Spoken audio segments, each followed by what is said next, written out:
What if a simple daily action you performed without expectation was actually being carefully observed? What if, in a world obsessed with metrics and recognition, someone was watching not your ambitions, but your character?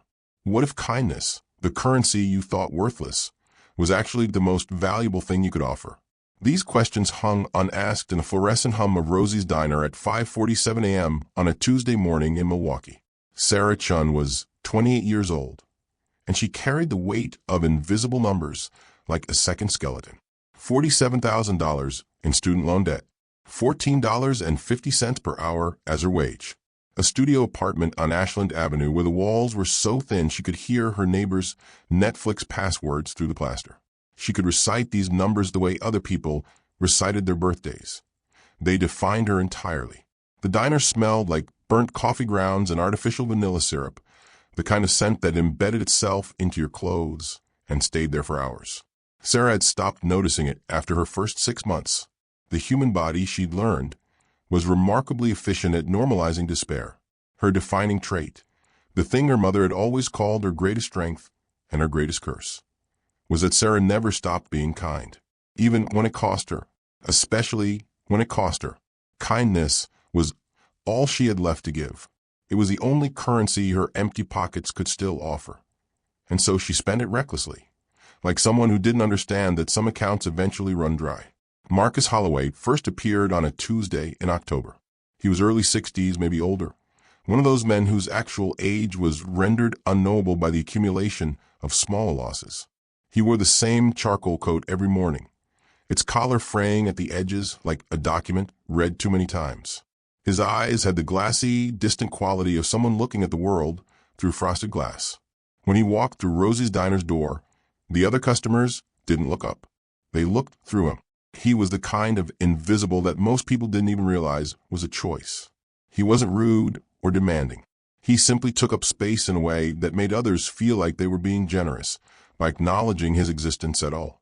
Marcus chose booth 7 every morning, the one by the window that faced the street, where a person could watch the world without being fully part of it. Sarah noticed him the second morning, not because he was remarkable, he wasn't, but because she had trained herself to see the people others looked through. The other waitresses, particularly Diane, began mocking Sarah almost immediately. Diane was 43, worked the evening shift, and had perfected the art of resentment. She watched Sarah pour free refills into Marcus's cup with the expression of someone witnessing financial self-sabotage. "He tips nothing," Diane said one morning, blocking the coffee station. "You know that, right? Nothing. You're literally throwing away your money on a ghost." Sarah heard the mockery, but she also heard something underneath it. Diane's own exhaustion. Diane worked 2 jobs and still couldn't afford her daughter's braces. She had developed a philosophy that kindness was a luxury only the wealthy could afford. Sarah disagreed, though she understood why Diane believed it. "I'm not doing it for tips," Sarah replied quietly. "Then why?" Diane's question carried genuine confusion. In her world, every action had a transaction attached to it. The idea of kindness without reciprocity was as foreign as space travel. Sarah didn't have a good answer. She just knew that Marcus needed something, and it wasn't complicated enough to require explanation. The other customers noticed too. Some found it beautiful. Most found it wasteful. One regular, a man named Robert who worked in insurance, actually complained to the manager. "The old guy in booth 7 is depressing," he said. "Makes the whole place feel like a funeral home. Can't you ask him to go somewhere else?" The manager, a woman named Patricia, who had owned Rosie's for 16 years, had simply smiled. "If you don't like looking at him, sit somewhere else." But Sarah's kindness toward Marcus created a tension that other employees couldn't ignore. It was as if, by treating him with genuine care, Sarah was making an implicit criticism of everyone else's indifference. The first week, Marcus didn't acknowledge her kindness at all. He simply sat in booth 7, ordered coffee and toast, dry no butter, and stared out the window toward the street. Sarah would refill his cup without being asked, and he would nod, the barest movement of recognition. His hands trembled slightly when he lifted the mug. She noticed, but she didn't ask. By week 3, something shifted. Sarah brought him the toast without him ordering it. He had just arrived, was settling into booth 7, and she appeared with a plate. Toast cut diagonally, arranged with a precision that suggested care. Marcus looked at her, and for the first time he actually saw her. His eyes were the color of old photographs, faded and impossibly far away. "How did you know?" he asked. "You ordered every time," Sarah said. "Figured I'd save you the words." He nodded slowly, as if she had just confirmed something important. "That's kind of you." Those 4 words became the foundation of everything that followed. By month 2, Marcus was waiting for a shift. On the days when Sarah worked the early morning schedule, he arrived at 6:15 a.m. exactly. On the days she didn't work, he didn't come. Patricia noticed a pattern and made sure Sarah's schedule stayed consistent. Even the manager understood that some relationships mattered more than efficiency metrics. The ritual became hypnotic in its specificity. Sarah would arrive at 5 a.m. to prep the diner. At 6:15, Marcus would appear. She would pour his coffee into a mug that was always warm. She had started heating the mugs before his arrival, and she would bring the toast exactly 4 minutes later, after the coffee had cooled to precisely the right temperature. Cut diagonally, always dry, arranged on the plate with the precision of someone who understood that small details were sometimes the only way love could be expressed. And Sarah would talk. She talked because Marcus's silence created a space for talking. She talked about her dreams of opening a small cafe someday, something intimate and honest, where people didn't have to perform worth to deserve kindness. She talked about how rent prices in Milwaukee had become obscene, how she was slowly convincing herself that the life she wanted was a fantasy she needed to abandon. She talked about how she was beginning to believe that kindness was the only currency that actually mattered, even though it never paid the bills. Marcus never interrupted. He simply listened, his trembling fingers wrapped around the ceramic, his eyes fixed somewhere beyond the window. These 23 minutes became the only anchor in her chaotic life. They became the thing she woke up for on mornings when the weight of her debt felt like it might actually crush her. They became proof that connection didn't require transaction. But the ritual didn't go unnoticed, and not in the way that built community. Other waitresses began placing bets on how long Sarah would continue. One woman, Jessica, wagered that Sarah would stop within 2 months. "She'll realize she's throwing away money," Jessica predicted. Another waitress, Michelle, suggested that Sarah was secretly hoping Marcus would turn out to be wealthy, that she was performing kindness in hopes of a reward. "Nobody's that nice for free," Michelle said with certainty. Sarah heard these conversations. She heard them in the break room, in the kitchen when she was picking up orders, in the moments when people didn't realize she was close enough to listen. And she felt the weight of their disbelief. Customers complained about Marcus's presence. The diner, they said, felt depressing when he was there. His sadness was contagious. One woman actually asked Patricia if they had a no sad people policy, which suggested a level of absurdity that would have been funny if it wasn't so cruel. Patricia had shut that down immediately, but the pressure accumulated. Diane escalated her mockery. "You're going to get fired, you know," she told Sarah one morning. "Patricia's going to notice that you're giving away more than you're making. You can't afford this charity." Sarah knew Diane was right about the math, but she also knew something that Diane didn't, that the numbers didn't matter, that somewhere in the universe there was an accounting system that didn't use currency. And maybe she was crazy to believe that.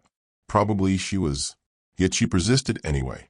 This persistence, this ability to continue being kind despite mockery, despite financial pressure, despite the entire structure of the world telling her that she was being foolish. This was the thing that made her worth noticing. Not the kindness itself, but the kindness under pressure. The kindness that chose itself despite every logical argument against it. And though she didn't know it, someone was indeed noticing. Someone was watching the small ritual that had developed between booth 7 and the counter. Someone was cataloging her choices. These 23 minutes every morning became a strange anchor in her chaotic life. In a world that measured worth by profit margins and social status, by the size of your apartment and the letters after your name, Marcus and Sarah had created something radical and quiet. They had created a space where worth was measured by presence alone, where showing up mattered more than what you brought, where listening was currency, where a person could sit in a diner booth at 6:15 a.m. and feel for 23 minutes like they existed in a world that actually saw them. Sarah didn't know that this daily ritual was being observed with the precision of a scientific study. She didn't know that Marcus had hired someone to track her patterns, to document her choices, to answer a question he had been asking for 17 years. Is there anyone left who is capable of unrewarded kindness? She only knew that on mornings when she wanted to quit, when the debt felt insurmountable, when she wondered if her life would ever be anything but this small diner and this exhaustion, she knew that at 6:15 a.m., someone would come through the door. Someone would sit in booth 7, and she would have 23 minutes to prove to herself, if no one else, that character still mattered, that kindness was still worth something, even if the world never paid her for it. One Tuesday morning in November, Marcus didn't arrive. Sarah noticed at 6:14 a.m., 1 minute before his usual time. She had already prepared his booth. The coffee was warming in its mug, the kind of small ritual she had developed without thinking about it. The toast sat ready in the toaster, waiting for the precise moment when it would reach the optimal level of crispness before she cut it diagonally and arranged it on the plate. 6:15 a.m. came and went. The door to Rosie's diner opened.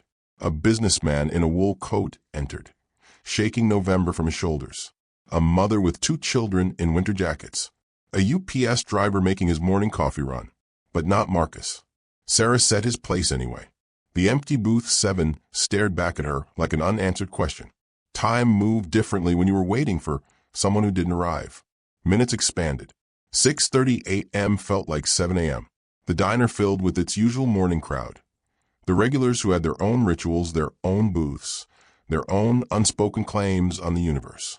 But everyone moved through the space with a different energy today. Something had shifted. Something was missing. By 6:45 a.m., Sarah's worry had become visible. Her movement slowed. She stood at the counter, staring toward booth 7. Patricia noticed. Patricia always noticed. "You okay?" the owner asked quietly, appearing beside her. "Marcus didn't come," Sarah said. Patricia didn't need explanation. She had been watching the ritual as carefully as everyone else. She simply nodded, understanding without words that this wasn't a small thing. Other customers began noticing Sarah's distraction. Diane, working the late shift's opening minutes, watched Sarah's face and saw something she had never seen before. Genuine fear, not for herself, but for someone else. And something shifted in Diane's expression too. A small crack in her armor of cynicism. This was real. This kindness wasn't performance. This worry wasn't theater. Robert, the insurance man who had complained about Marcus making the diner depressing, looked toward booth 7 and noticed it was empty. He felt something unexpected. Guilt. As if his words, his complaint, might have somehow caused his absence. Sarah moved through the diner mechanically, refilling cups and taking orders. But her mind remained in booth 7. She wondered if Marcus was sick, if he had simply decided not to come anymore, if something had happened that she didn't know about, if something had happened to him. The diner felt fundamentally wrong.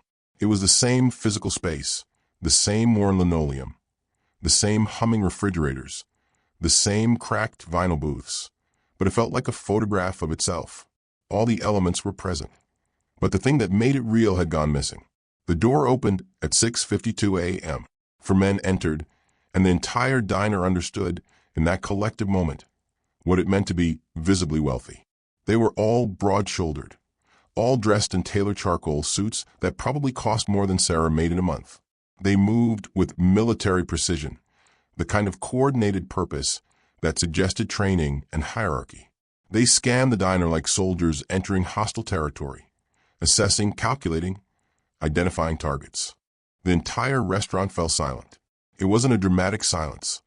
No one gasped or stood up or made a scene. It was deeper than that. It was a silence that happens when a room recognizes that the rules have changed. Even the background noise seemed to understand. The coffee makers quieted their hiss. The griddle's sizzle faded. Conversations died mid-sentence. The lead man was distinguished in the way that wealth and age could be distinguished together. Silver hair cut with precision, a suit that probably had a designer's name printed in its lining, a watch on his wrist that caught the light and held it. His face carried the kind of authority that came from decades of being listened to. He was in his 60s, maybe 70s, but he moved like someone who had never once questioned his right to occupy space. He scanned the diner slowly, methodically. His eyes passed over Patricia at the register, over the customers in their booths, over Diane, frozen with a coffee pot in her hand. Then his eyes landed on Sarah. He moved directly toward her, cutting through the diner with the precision of someone following a map he had already memorized. "Are you Sarah Chin?" His voice was measured and formal, the kind of voice that turned statements into contracts. Sarah felt her throat tighten. "Yes." The other customers watched. This wasn't normal. This was something else. Diane's mouth fell open slightly. Robert leaned back in his booth, trying to make himself smaller. Patricia moved closer to the counter, as if proximity might be protection. The man extended a business card.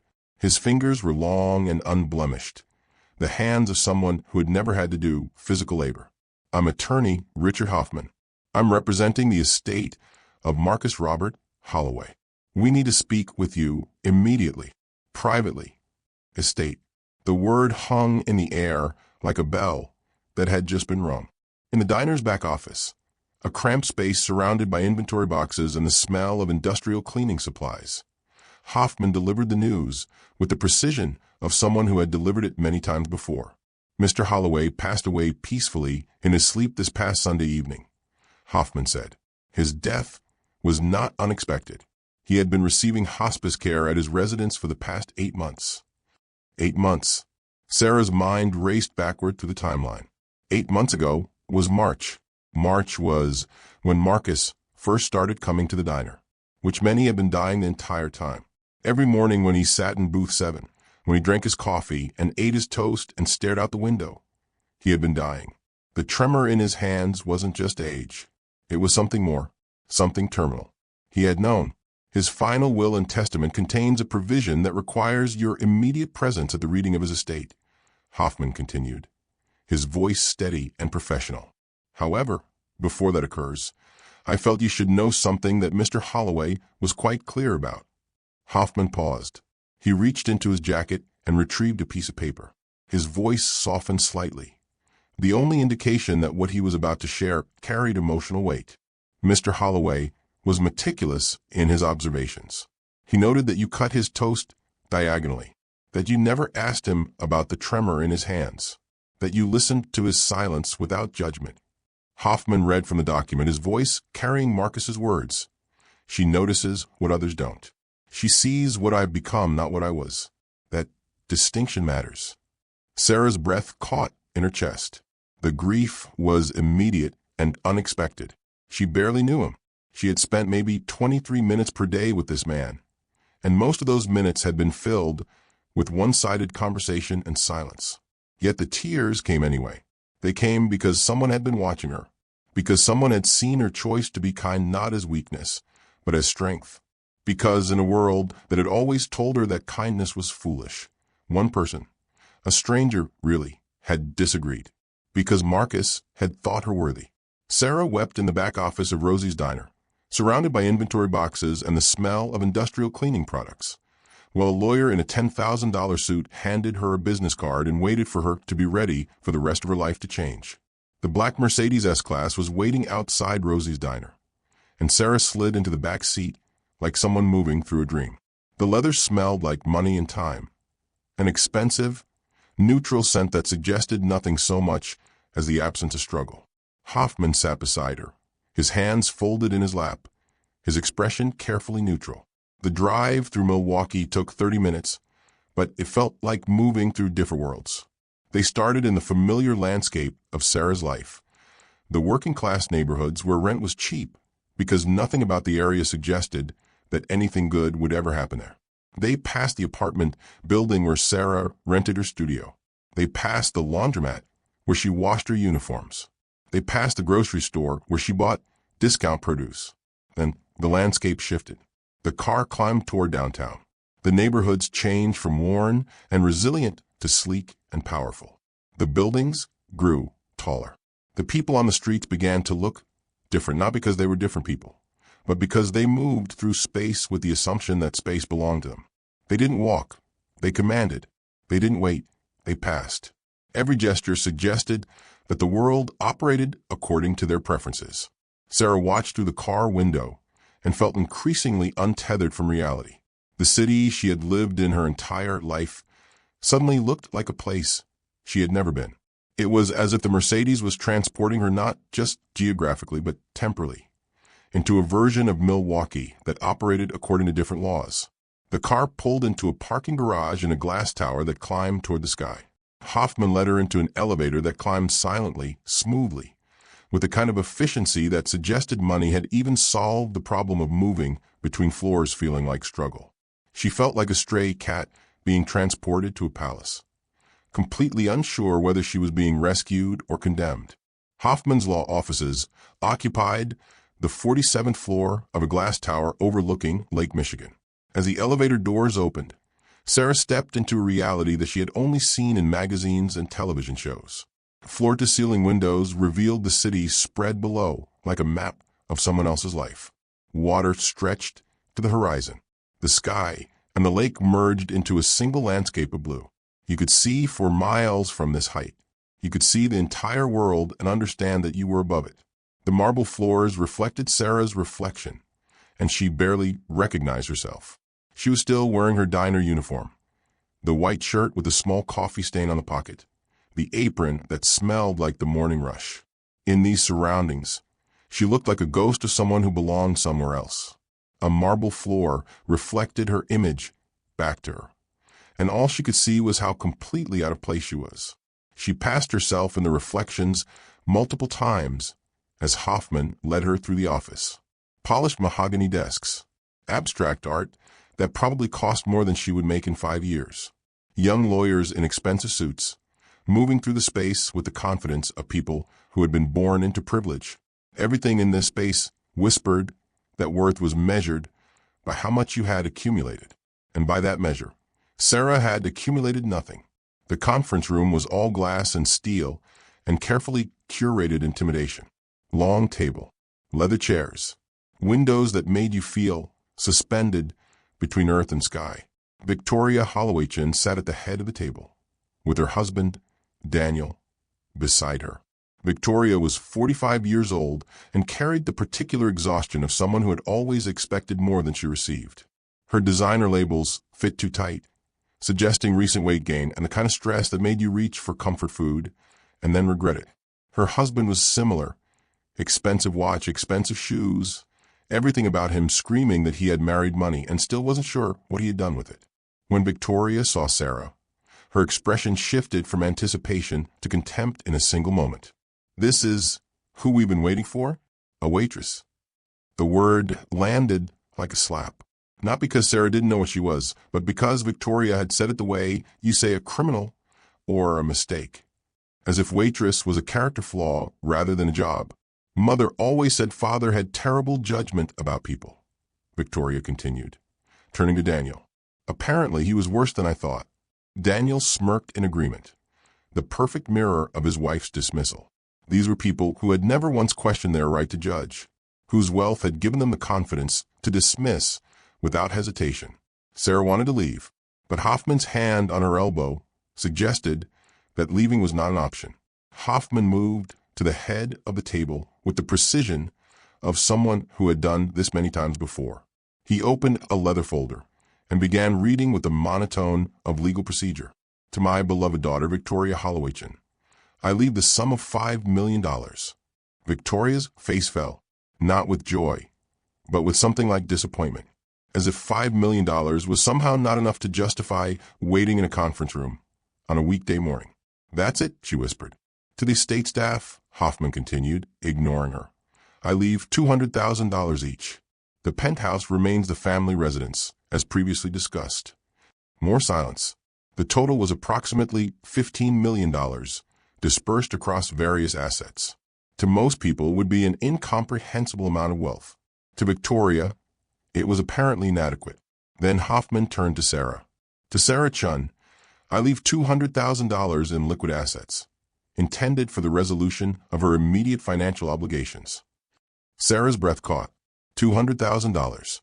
Her student loans, her credit card debt, the medical bills her mother had been carrying for years. All of it.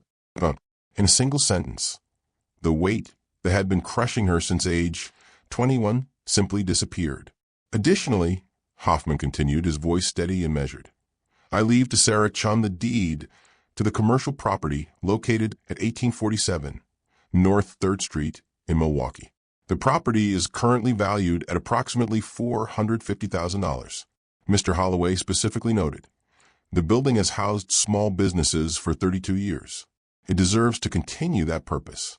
Victoria laughed. It was a sharp, bitter sound that echoed off the glass walls of the conference room. He leaves her a building in that neighborhood? That's basically a joke. That place is worthless. Sarah wanted to ask, what neighborhood? She wanted to understand what she was being given, but she remained silent, sensing that understanding would come soon enough. Hoffman adjusted his glasses. His voice became quieter, which somehow made it more powerful. The property includes several commercial tenants currently under lease, he said. Additionally, attached to the property deed is an investment portfolio that Mr. Holloway accumulated over the past 15 years. The portfolio is currently valued at approximately $8.7 million. The room went completely silent. Not the silence of surprise, but the silence of recalibration. The silence that happens when reality suddenly reorganizes itself into a shape you weren't expecting. Valued at what? Victoria's voice was a whisper, as if speaking too loudly might make the number real. Hoffman repeated it with deliberate precision. $8.7 million. Sarah's legs felt weak. She gripped the edge of the table for support. This wasn't rescue. This was transformation.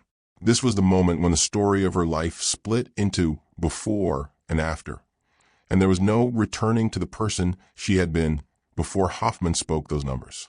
This was when everything changed. After the will reading, after Victoria had stormed from the conference room with Daniel trailing behind her like a disappointed shadow, Hoffman led Sarah to a quieter space. His office was smaller than she expected, more personal. Books lined the shelves, not law books, but novels, histories, biographies. The desk held a photograph. Hoffman with a younger woman, both smiling in front of a cabin somewhere in nature. Before we discuss the logistics of the transfer, Hoffman said, settling into his chair, you should understand something about Marcus, about who he really was. He retrieved a document from his desk drawer. Mr. Marcus Robert Holloway was the founder and former CEO of Holloway Commercial Properties. He spent 40 years building one of the largest commercial real estate empires in the Midwest. Office buildings, retail spaces, warehouses. He owned the infrastructure that the city ran on. Sarah tried to imagine the Marcus she knew, the man with trembling hands and a worn charcoal coat, as a titan of industry. The image refused to form. They seemed to be two different people wearing the same body. He retired 15 years ago, Hoffman continued, stepped entirely away from the business world. He turned everything over to his management team and essentially disappeared from public life. Why? Sarah asked. Hoffman leaned back in his chair. He was looking for something. He spent the final years of his life observing people, not to judge them, but to understand them. He said he was looking for character in a world obsessed with credentials. He wanted to know if anyone was still capable of being good without reward. Victoria, who had known her father as distant and cold, suddenly realized through this conversation that Marcus had been watching everyone, especially her. She had been auditioned her entire life and found wanting. The realization probably hurt more than the money. Hoffman led Sarah through downtown Milwaukee to Marcus's penthouse apartment. It was on the 62nd floor of a different tower, one that overlooked the city from even higher than Hoffman's office. The view was stunning and terrible and overwhelming, a city reduced to geometry and light. I should tell you, Hoffman said as they rode the private elevator, that no one has entered Marcus's study in 3 years, not even his daughter. He kept it locked. The study was chaos that contradicted the clinical precision Marcus had brought to his business life. Cork boards covered every wall, and they weren't decorated. They were used. Photographs overlapped with newspaper clippings. Handwritten notes covered index cards. Financial documents were pinned beside personal observations. It looked like the workspace of someone conducting the most important investigation of their life. And one corkboard was dedicated entirely to Sarah. There were photographs of her at Rosie's diner, taken from angles that suggested a professional investigator. Photos of her arriving for her early shift. Photos of her interacting with customers. Photos of her face when someone left a $2 tip after she had served them all morning. Photos of her face when someone was rude.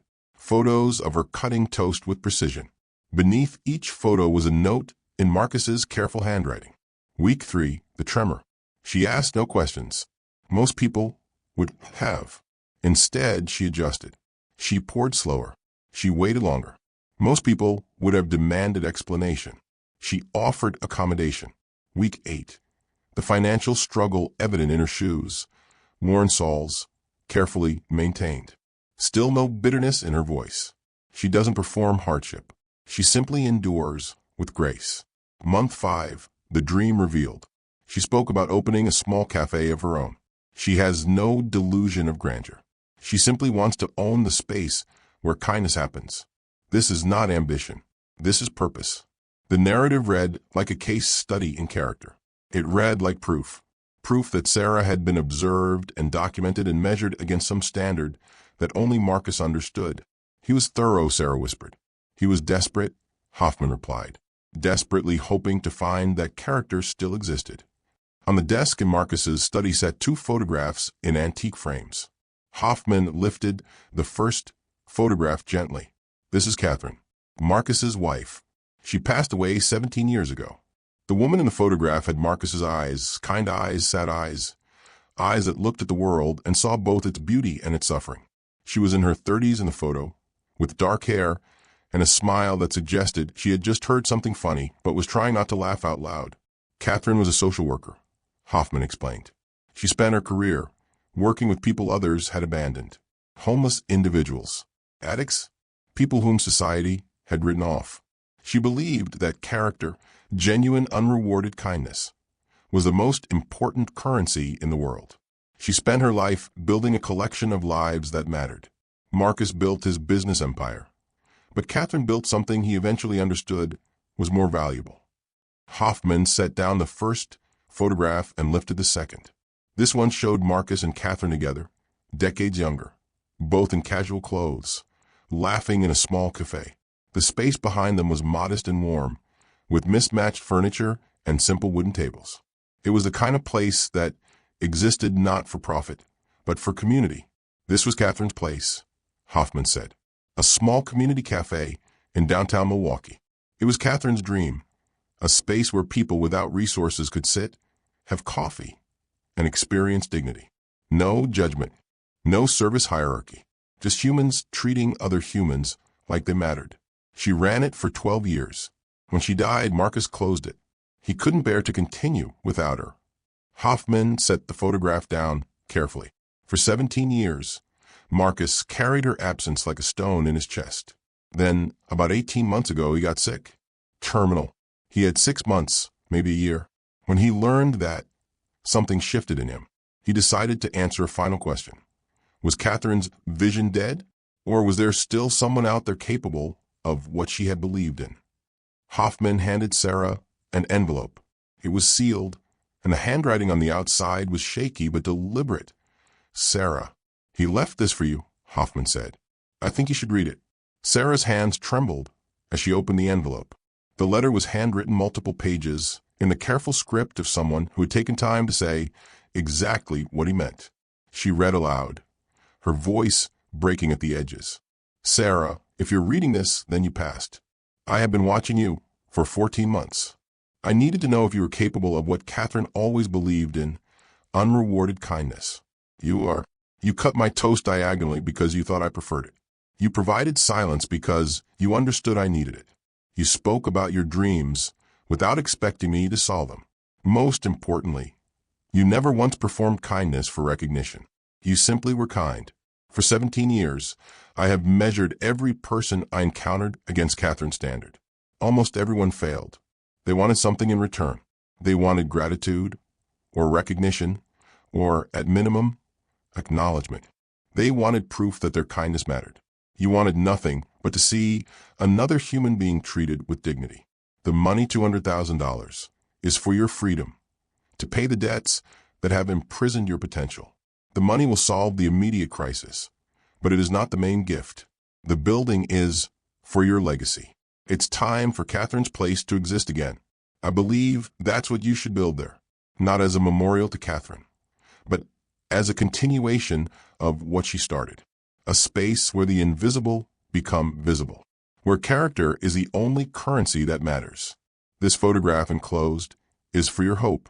Catherine always said that kindness observed becomes kindness multiplied. I observed yours. Now it's your turn to create the multiplication. You will make mistakes in this new life. You will question whether you deserve it.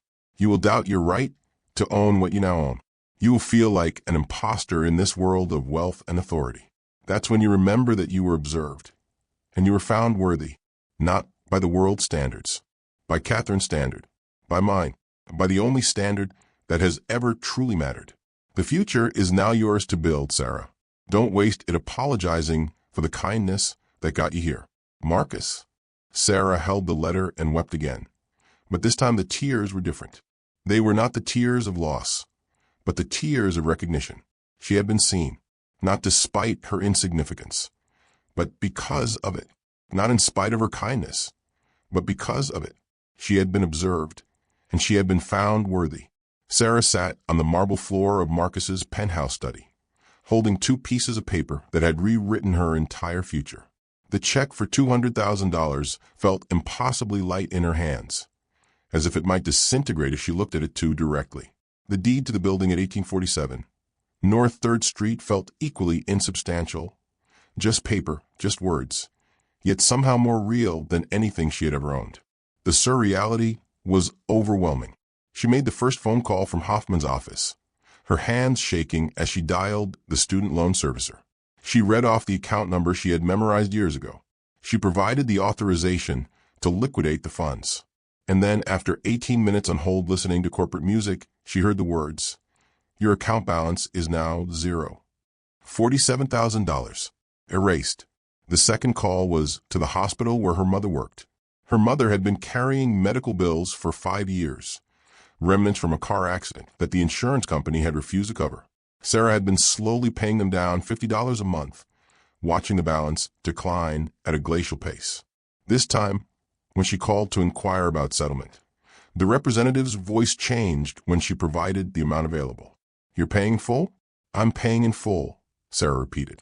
The weight lifted, not metaphorically, actually, physically. The impossible heaviness that had been present in her chest since age 20. The weight of survival. The weight of being one emergency away from absolute catastrophe, suddenly became bearable. And then Sarah broke, not in joy, in release. She sat on the marble floor of a penthouse 62 stories above Milwaukee and wept the kind of tears that come from a body finally understanding that it doesn't have to fight anymore. For all the months she had rationed groceries, buying the cheapest eggs and the end-of-day discount produce. For all the nights she had worked double shifts, coming home with her feet screaming and her mind numb. For all the dreams she had deferred, because survival required every ounce of her energy. For all the moments she had wondered if this was all her life would ever be. The crying went on for 20 minutes, then 30, until her body had nothing left to release, and her face was swollen, and her breath came in ragged gasps. Hoffman left her alone. He understood that some moments couldn't be rushed. 3 weeks later, Sarah walked back into Rosie's diner during the morning shift. Her uniform was pressed, but everything else about her was different. Not arrogant or transformed in some obvious way, but resolved. There was a steadiness in how she moved through the space, a certainty that hadn't been there before. The other waitresses noticed immediately. Of course they did. People always notice when someone stops being invisible. The news spread through the diner like wildfire.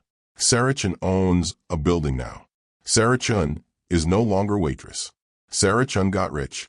The story morphed and expanded as it moved from customer to customer, each retelling adding embellishment. Some versions had her sleeping with a wealthy man. Others suggested she had won the lottery. A few implied she had stolen the money. Diane approached her during the morning rush, after the breakfast crowd had thinned. She held a coffee pot in one hand and carried the weight of years of cynicism in her expression. So you're what? Diane asked. A landlord now? You're leaving us? You're too good for this place. Sarah met her eyes with genuine warmth, not defense, but authenticity. I'm not leaving. I'm just expanding. I'm going to need help rebuilding the space. I'm going to need people I trust.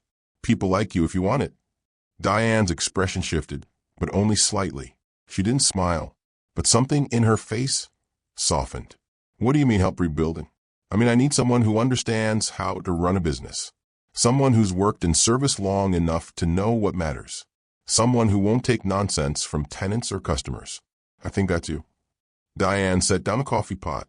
I'll think about it. But she was already thinking about it. Sarah could see it in how she stood a little straighter, how her chin lifted slightly.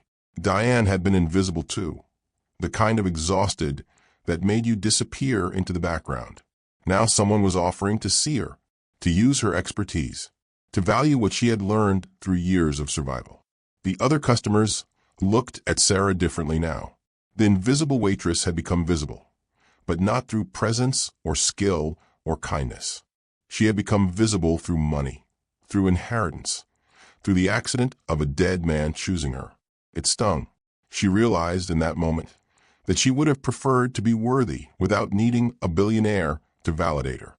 She would have preferred to be seen for the choice she made to be kind, not because she was being observed, but because it was simply who she was. But she pushed past that. The sting was real, but so was the opportunity. And she wasn't going to waste energy resenting the way she had been saved just because she would have preferred to save herself. Within 2 weeks of taking possession of the building at 1847 North 3rd Street, the HVAC system failed. It was mid-December, and winter in Milwaukee was not negotiable. The tenants, a small accounting firm called Richardson and Associates and a vintage bookstore called Page Turner, both called Sarah within hours. The space was becoming dangerously cold. They had customers, they had employees, they had inventory that was at risk. If the heat wasn't restored by the following morning, they would break their leases. This was Sarah's first real test. She had the money to fix it immediately. She could call any contractor in Milwaukee and have them prioritize her because she could pay. But as she sat in the building's small office, a cramped space that had probably served as a manager's office for decades, she realized something crucial. She had no idea what she was doing. She had never managed property. She had never hired contractors. She had never made decisions that affected other people's livelihoods. She had only ever followed orders, only ever served, only ever adjusted herself to fit into other people's systems. Now she was the system, and the system was broken. So she did the only thing that felt honest. She called a meeting. She brought Tom Richardson, the accounting firm's owner and Margaret Chin, no relation, the bookstore owner, into the small office. Instead of announcing a solution, Sarah asked for help. I don't know what I'm doing here, she said. And she meant it completely. I've been a waitress for 3 years. I'm now apparently a building owner, and I'm completely out of my depth. I need your expertise. How do we fix this together? Tom Richardson was 52 years old and carried the kind of competence that came from decades of managing other people's money. He had watched Sarah work at Rosie's Diner a few times. Patricia's Diner was near his office, and he had noted her particular blend of efficiency and care. Now he saw something else. Honesty about what she didn't know. My cousin runs an HVAC business, Tom said. I can call him. He owes me a favor. We can probably get someone here today to assess. Margaret, the bookstore owner, nodded. I can help coordinate. I used to work in facilities management before I opened the store. I know what questions to ask. Together, they hired a professional, coordinated the assessment, and by the next evening had a timeline and a budget. The system was older than expected, but not beyond repair. Within 2 weeks, the building was warm again. Sarah learned something more valuable than property management in those 2 weeks. Humility earns loyalty where authority never could. Tom and Margaret weren't working for Sarah because she was their boss. They were working with her because she had asked for their help and actually listened to their answers. Over the next 2 months, Sarah made strategic decisions that established her credibility as something more than a lottery winner who happened to own real estate. She kept rents stable, refusing to raise them despite having the financial leverage to do so.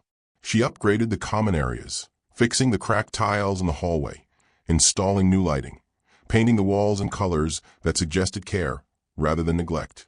She created a small community space on the ground floor, inspired by what she imagined Catherine's place had been, a gathering place where tenants could meet over complimentary coffee.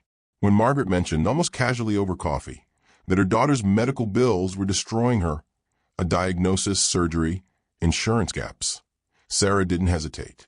She reviewed Margaret's lease and discreetly extended favorable terms. Not charity that felt like charity, but a restructuring that looked like business while functioning as grace. Margaret didn't realize the reduction was intentional support until Tom Richardson told her. Sarah learned this from someone who was watching her carefully.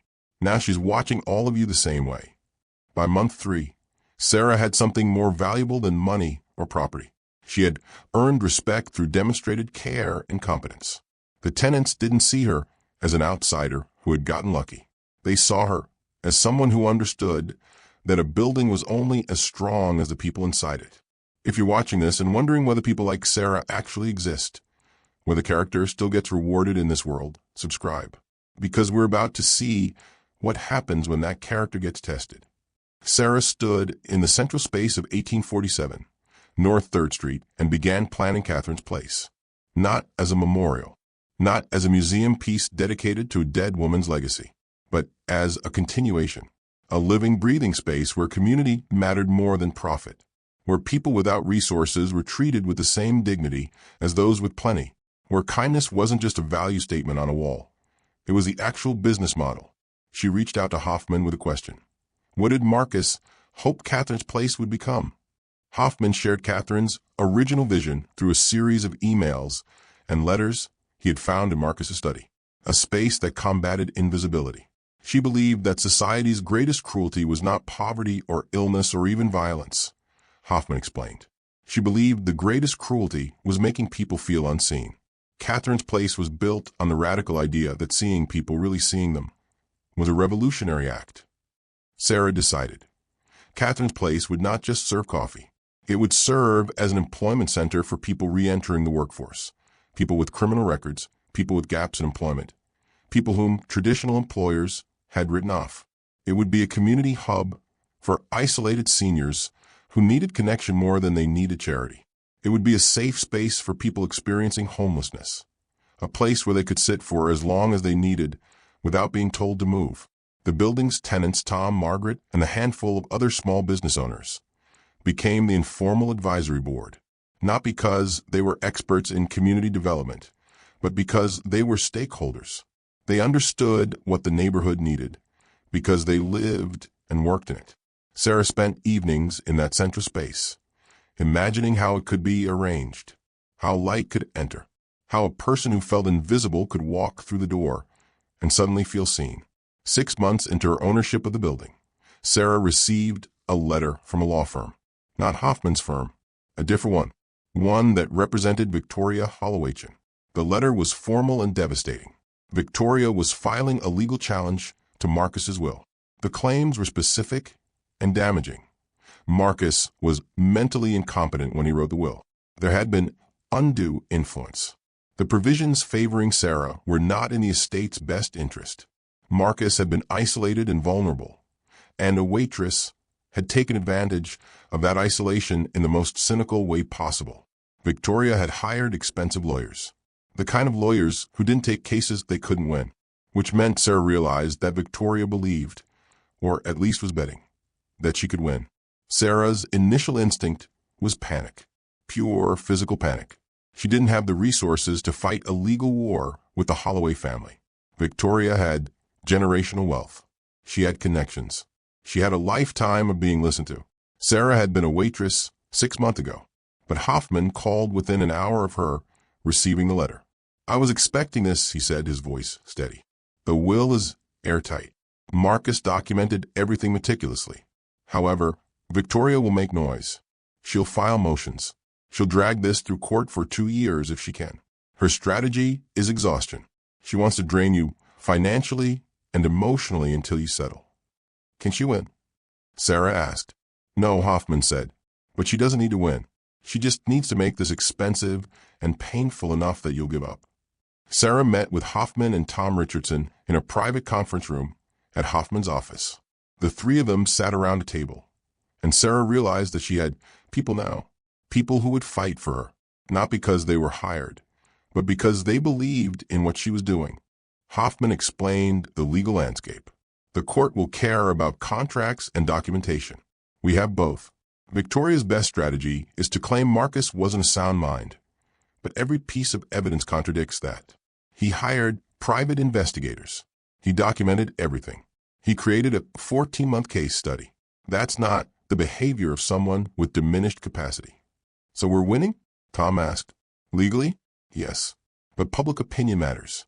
If the story becomes, wealthy family tries to steal from poor waitress, we win faster. If the story becomes, mysterious old man gave his fortune to a stranger, we might win, but it takes longer. Tom leaned forward. Go public. Tell Sarah's story, not to attack Victoria, but to articulate what Marcus actually valued. Let people see what real character looks like. Hoffman considered this. It's risky. Victoria's lawyers will attack Sarah's credibility. They'll question every choice she's made. They'll try to make her look like she engineered this from the beginning. Let them try, Sarah said quietly. The Milwaukee Business Association held a gala in early spring. It was the kind of event where the city's most influential people gathered to reinforce their collective belief that they deserved to be influential. Victoria would be there. Her lawyers had already RSVP'd. It was her territory, her comfort zone. Sarah would be the outsider entering enemy territory. She arrived early, before the crowds filled the ballroom. She was wearing professional clothes that fit her properly. A tailored blazer in deep blue, black trousers, understated jewelry. Her hair was styled with intention, but her eyes remained unmistakably kind. She wasn't trying to be something she wasn't. She was simply presenting her best self to a room that would judge her harshly. Victoria saw her from across the ballroom, and her jaw tightened. She leaned to her lawyer. Is she really going to speak? The answer came within the hour. Sarah was introduced as the woman at the center of the Holloway estate discussion. The room quieted. She stepped to the podium and took a moment to breathe. This was it. This was the moment where her entire life, the past, present, and future, would be reduced to a speech that needed to matter. My name is Sarah Chun, she began. 6 months ago, I was a waitress making $14.50 an hour. I had $47,000 in student loan debt. I was living in a studio apartment where I could hear my neighbor's Netflix. I was invisible, not metaphorically, actually, functionally. I was the kind of person that successful people look through. She paused, letting that sink in. Then Marcus Holloway began coming to the diner where I worked. He ordered coffee and toast. He sat in the same booth every morning for 14 months. For 14 months, I cut his toast diagonally because I thought he preferred it. I provided fresh coffee because his hands trembled. I listened to his silence because I understood he needed it. She met Victoria's eyes across the room. I did these things because kindness is the only currency I've ever had, not because I expected anything in return. The room was silent, completely silent. Marcus has been characterized in legal documents as isolated, vulnerable, and victim to manipulation. I need to tell you what he actually was. He was an observer of human character. He was testing whether, in a world that measures worth by profit margins and quarterly returns, anyone was still capable of measuring it by presence alone. Sarah's voice strengthened. For those suggesting his will reflects diminished mental capacity, I offer this. Marcus documented everything. He hired private investigators. He reviewed financial records. He created a 14-month case study of one waitress. That is not the behavior of someone experiencing dementia. That is the behavior of someone experiencing absolute clarity about what actually matters. She moved away from the podium, making the moment more intimate.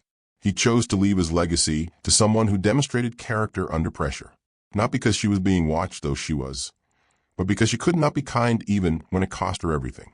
That's not diminished capacity. That's the opposite. That's wisdom. Sarah turned directly to face Victoria. Victoria Holloway-Chin stood to inherit $5 million under this will.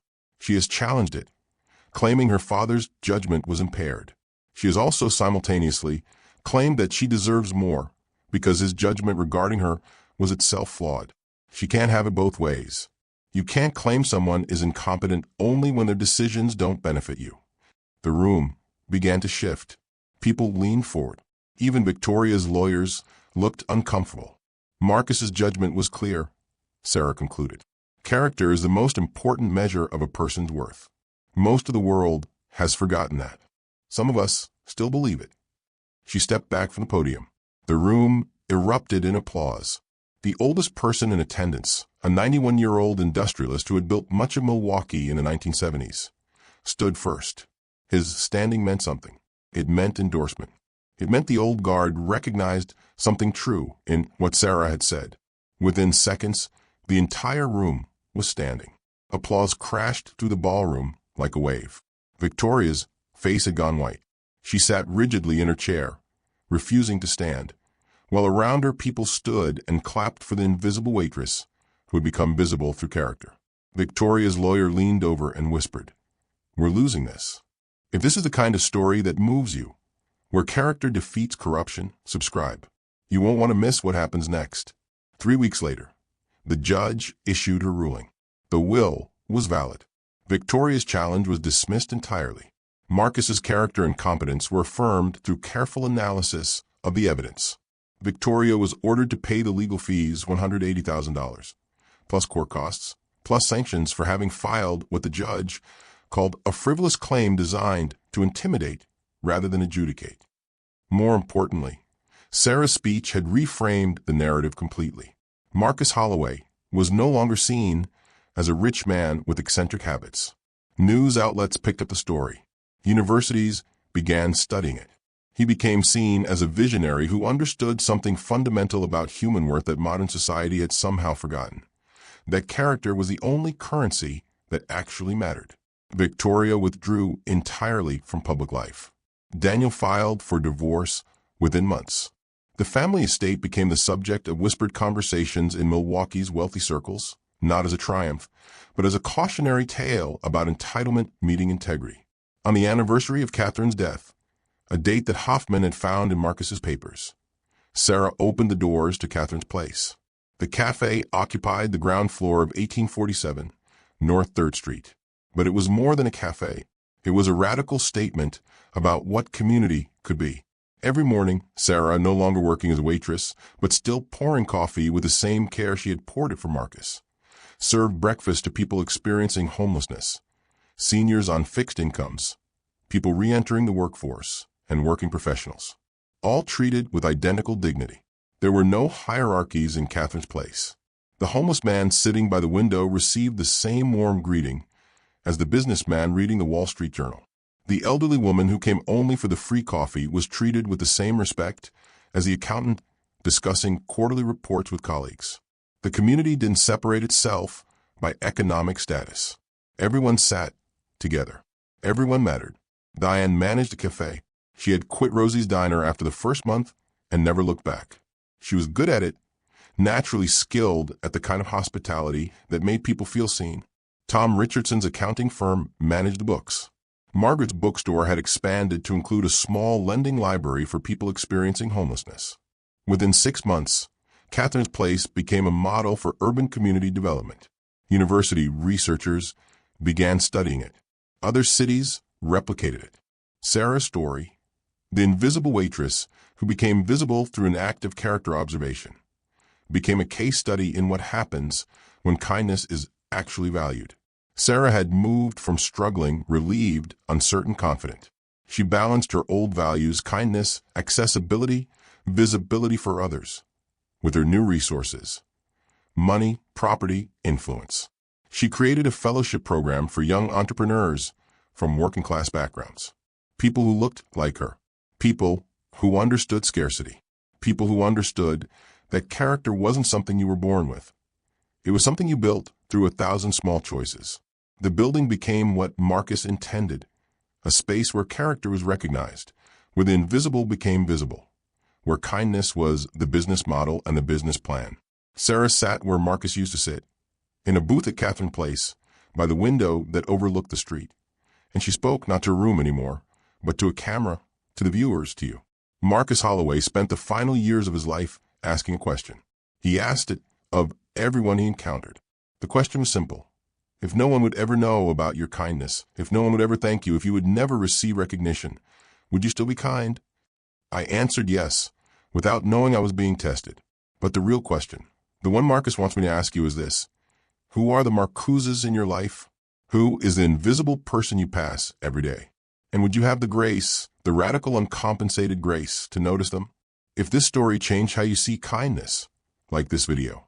Subscribe to see more stories of character revealed. And comment below. Who would you help if you knew no one was watching? Because maybe someone is watching. Maybe they're waiting to see what you'll do.